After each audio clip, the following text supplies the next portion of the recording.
कर ली। आला क़यादत के मुतालिबात पर पंजाब के टिकट होल्डर और मेंबरान की दौड़ें लग गई। पीटीआई सवाबी जलसे के लिए पंजाब से भी काफिले जाएंगे। ज़राए के मुताबिक पीटीआई ने पंजाब के तीनों रीजनल सदूर को कारकुनान सवाबी पहुंचाने का हुक्म दे दिया।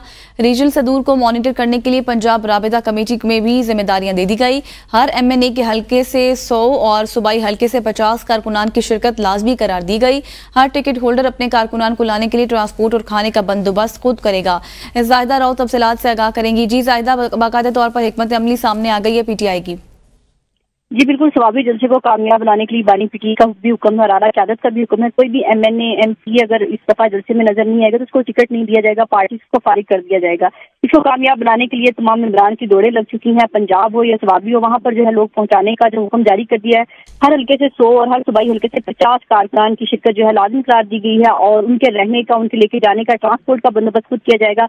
वर्कर्स को अकेला नहीं छोड़ा जाएगा। इस बार ये कहना है कि MNA खुद सामने से आकर लीड करेंगे, बाकायदा उनको बताएंगे कि ट्रांसपोर्ट कहाँ पर लेके आई जा रही है। एक जगह बताई जाएगी, वहां पर इकट्ठा होना है और फिर उसके बाद इकट्ठे होंगे और टोलियों की सूरत में किसी सूरत भी नहीं पहुंचना, बल्कि काफिलों की सूरत में पहुंचना, ताकि किसी भी ऐसे हादसे से बचा जा सके, पहले जैसे हमारे एहतजाज कामयाब नहीं हुए। सही, बहुत शुक्रिया जाहिदा, आप तफसीलात से आगाह कर रही थी।